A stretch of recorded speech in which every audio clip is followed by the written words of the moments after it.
দোয়া করবেন। আমার এলাকার লোকজন চাচ্ছে জনপ্রতিনিধি হিসাবে আমি আসি, কিন্তু আমার পরিবার একটা জিনিসের ভয় পাই, আমরা লাঠি মারামারি ভয় পাই, রাজনৈতিক প্রতিহিংসা ভয় পাই। যদিও আমার এলাকার প্রচুর হিন্দু, প্রায় 40% নন মুসলিম মাইনরিটি আছে, তারা উচ্ছ্বাসের সাথে বলেছে আমরা আপনাদের কাছে নিরাপদ, আমরা আপনাদের কাছে নিরাপদ, আমরা প্রকৃত মুসলমানের কাছে নিরাপদ, আমরা আমাদের কোনো রক্ত সম্পদ কোনো কিছু ক্ষতি আপনাদের দ্বারা হবে না।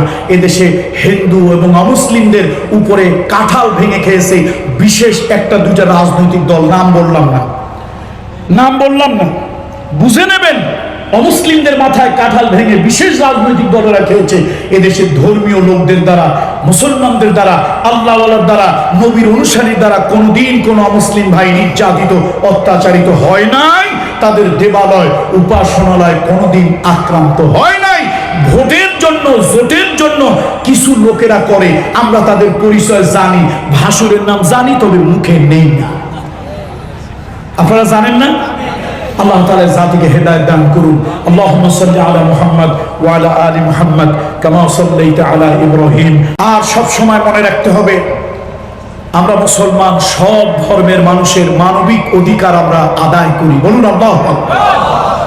পৃথিবীতে একমাত্র মুসলমান জাতি, একমাত্র মুসলমান রাষ্ট্রের ক্ষমতা যদি মুসলমান, ধর্মভীরু মুসলমান পায়, কোরআন যারা বিশ্বাস করে তাদের হাতে যদি ক্ষমতা যায়, মায়ের কোলে শিশু যেরকম নিরাপদ, ফুলের গাছে, ফলের গাছে ফুল ফল যেরকম নিরাপদ, ডিমের ভিতরে কুসুম যেরকম নিরাপদ, আমি আল্লাহর নামের কসম খেয়ে বলছি, যদি কোনো মুসলমান কোরআন দিয়ে দেশ শাসন করতে পারে, তাহলে অমুসলিম ভাই বোনেরা, অমুসলিম ভাই বন্ধুরা এর থেকেও 1000 গুণ বেশি নিরাপদ। কোরআন অন্য মানুষের অধিকার আদায় করেছে, হিউম্যান রাইটস। আমরা কখনো কারো ধর্মের সাথে মিলাতে যাই না। অতি সুবিশাব হইতে যাবেন না, খবরদার। এগুলো চোরের লক্ষণ। অতি সুবিশাব হওয়া কিসের লক্ষণ? চোরের লক্ষণ। আমরা অতি সুফিগিরি দেখাতে চাই না, আমরা বাস্তবতাকে বলি। হিন্দু ভাই, বৌদ্ধ ভাই, আপনার ধর্ম আমার কাছে, আমার ধর্ম আমার কাছে। আমার কোরআন একটা সুন্দর কথা বলেছে, লাকুম দীনুকুম ওয়ালিয়াদিন। তার কারণ তার ধর্ম তার কাছে, আমার ধর্ম আমার কাছে। কেন? আমার ধর্মে যেটা সওয়াবের কাজ, তার ধর্মে সেটা পাপের কাজ। তার ধর্মে যেটা পুণ্যের কাজ, আমার ধর্মে সেটা গুনাহের কাজ। তো কেন আমি হিন্দুর সাথে মিল করতে যাব? বরং আমি আমার হিন্দু ভাইকে বলবো, আমি আমার হিন্দু মাকে বলবো, আমি আমার হিন্দু বোনকে বলবো, বোন, আমার ধর্ম যেটা করেছে, তুমিও মানুষ, আমিও মানুষ। ইসলাম বলেছে সবার অধিকারের আগে মানুষের অধিকার। সবার অধিকারের আগে কার অধিকার? মানুষের অধিকার। রাস্তার পাশে একটা মানুষ পড়ে আছে অ্যাক্সিডেন্ট হয়ে, ইসলাম কি বলে? একবারও বলে নাই তুমি হিন্দু, বৌদ্ধ, খ্রিস্টান, আগে জিজ্ঞেস করো না।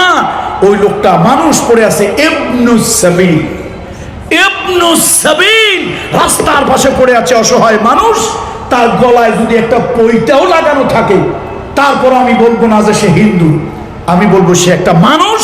আমার ইসলাম বলেছে তাকে ইজি বাইকে করে, সিএনজি করে, প্রয়োজনে অ্যাম্বুলেন্সে করে হাসপাতালে নিয়ে যাও, রক্ত দেওয়া লাগলে রক্ত দাও, চিকিৎসা যত টাকা খরচ করা লাগে তোমার সাধ্য, তৌফিক, তোমার এবিলিটি অনুযায়ী খরচ করো।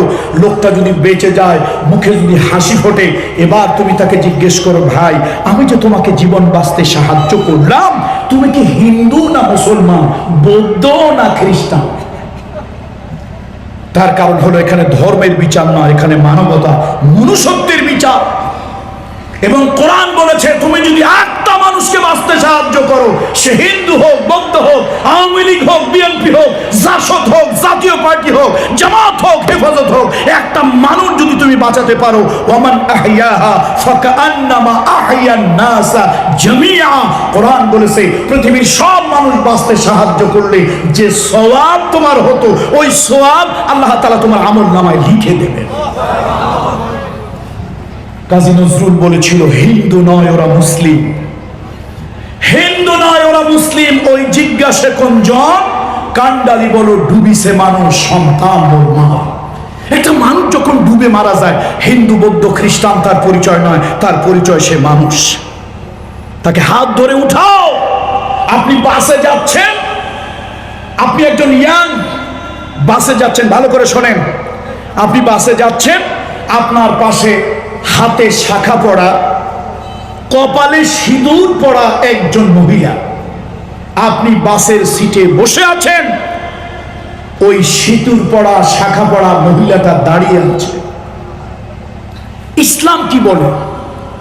সে যদি গর্ভবতী হয়, সে যদি বয়স্কা হয়, তুমি ওঠো, ওঠো, ওই সিটটা তাকে বসতে দাও। তুমি তাকে যে বসতে দিলা, এটার নাম একটা ইবাদত, এটার নাম ইহসান।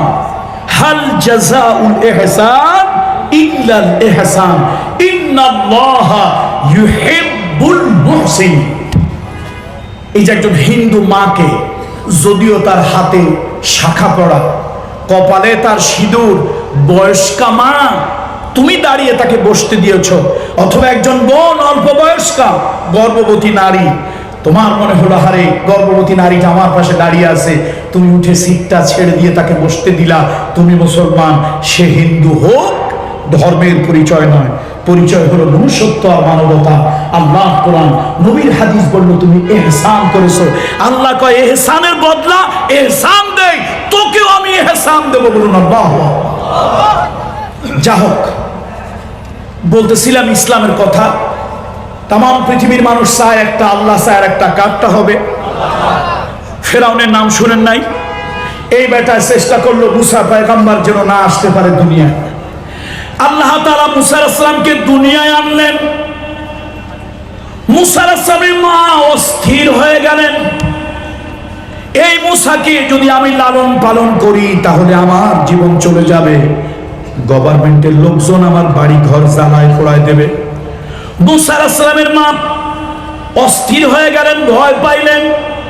আল্লাহ তাকে ওহীর মাধ্যমে জানায় দিলেন, ওয়া আওহাইনা ইলা উম্মি মুসা আন আরদিহি ফাইদা খিফতি আলাইহি ফাআলকিহি ফিল ইয়াম্মি ওয়ালা তাখাফি ওয়ালা তাহজানি ইন্না রাদ্দুহু ইলাইকি ওয়া জাইলুহু মিনাল মুরসালিন।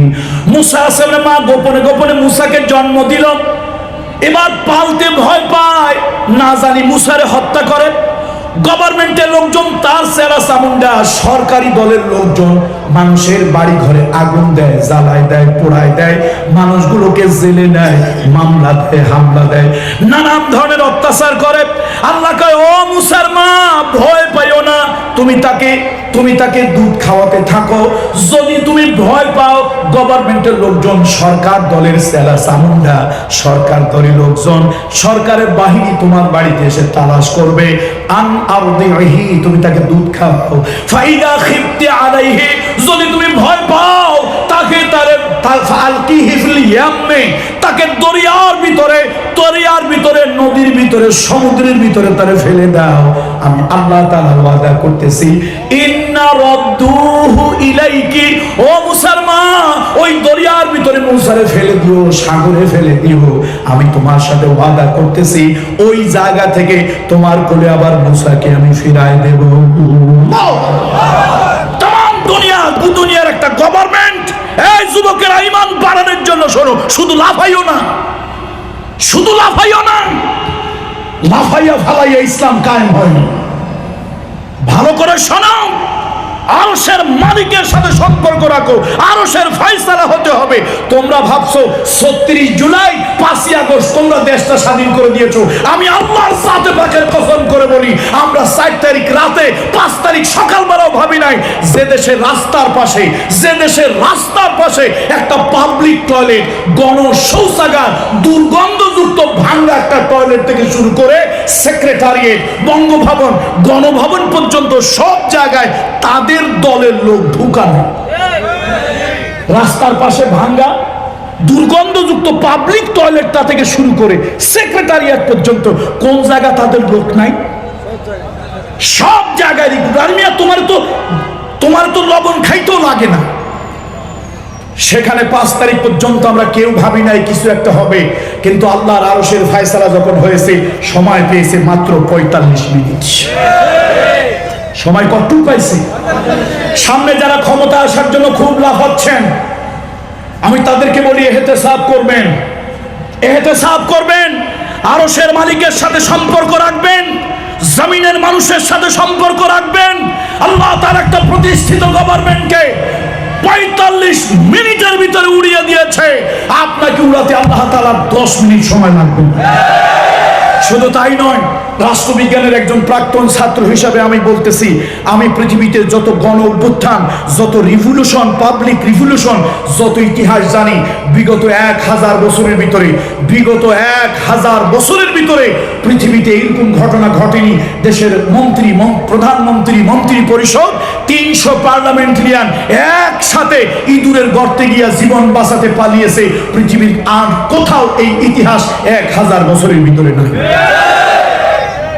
এটা আল্লাহর পক্ষ থেকে যখন জাতি সীমা লঙ্ঘন করে, আরশের মালিক সে জাতির উপরে উত্তম ফলাফল আল্লাহ তাআলা দিয়ে দেয়। সুতরাং সামনে যারা ক্ষমতায় আসতে চাচ্ছেন তাদেরকে বলি, এর থেকে আপনারা শিক্ষা নেবেন, এর থেকে শিক্ষা নেবেন। আমার বক্তব্য আর দীর্ঘায়িত করছি না। ইন্নাহুম ইয়াকিদুনা কাইদা ওয়া আকিদু কাইদা ফামাহিলিল কাফিরিনা আমহিলহুম রুয়াইদা ওয়া মাকারু। পড়েন আমার সাথে, ওয়া মাকারু ওয়া মাকারাল্লাহ ওয়াল্লাহু খায়রুল মাকিরিন। যতই ষড়যন্ত্র করো বাবাজিরা, বাবাজিরা বাসাধন, যতই যা কিছু করো, আল্লাহর মায়ের দুনিয়ার বাইরে। ফয়সালা কোথা থেকে হবে? ফয়সালা কোথা থেকে হবে? সুতরাং খবরদার, আসমানের ফয়সালার বিরুদ্ধে যাব না, আসমানের সাথে বিদ্রোহ করতে যাব না। আল্লাহ তাআলা এর থেকে আমাদেরকে শিক্ষা গ্রহণ করার তৌফিক দেন। আল্লাহ আমাদেরকে ভবিষ্যৎ উত্তম একটা কল্যাণ দান করুন। এ দেশের ভিতরে কোরআনের বিধান কায়েম হোক, কোরআনের পক্ষে কথা বলার লোক থাকুক, তাহলে আমার দেশের হিন্দু, আমার দেশের বৌদ্ধ, আমার দেশের খ্রিস্টান, আমার দেশের নন মুসলিম মাইনরিটি তারা নিরাপত্তা লাভ করবে, শান্তি লাভ করবে, কল্যাণ লাভ করবে। এই দেশটা একটা শান্তি, নিরাপত্তা, কল্যাণের রাষ্ট্রে পরিণত হবে।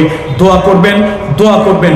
আমার এলাকার লোকজন চাচ্ছে জনপ্রতিনিধি হিসাবে আমি আসি, কিন্তু আমার পরিবার একটা জিনিসের ভয় পাই, আমরা লাঠি মারামারি ভয় পাই, রাজনৈতিক প্রতিহিংসা ভয় পাই।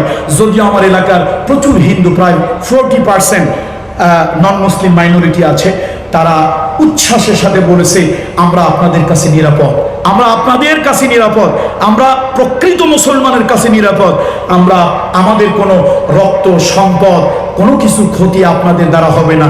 এদেশে হিন্দু এবং অমুসলিমদের উপরে কাঁঠাল ভেঙে খেয়েছে বিশেষ একটা দুইটা রাজনৈতিক দল, নাম বললাম না, বুঝে নেবেন। অমুসলিমদের মাথায় কাঁঠাল ভেঙে বিশেষ রাজনৈতিক দলেরা খেয়েছে। এদেশের ধর্মীয় লোকদের দ্বারা, মুসলমানদের দ্বারা, আল্লাহওয়ালার দ্বারা, নবীর অনুসারীর দ্বারা কোনোদিন কোনো অমুসলিম ভাই নির্যাতিত, অত্যাচারিত হয় নাই। তাদের দেবালয়, উপাসনালয় কোনোদিন আক্রান্ত হয় নাই। ভোটের জন্য, জোটের জন্য কিছু লোকেরা করে, আমরা তাদের পরিচয় জানি, ভাসুরের নাম জানি, তবে মুখে নেই না। আপনারা জানেন না? আল্লাহ তাআলা জাতিকে হেদায়েত দান করুন। আল্লাহুম্মা সাল্লি আলা মুহাম্মদ ওয়া আলা আলি মুহাম্মদ কামা সাল্লাইতা আলা ইব্রাহিম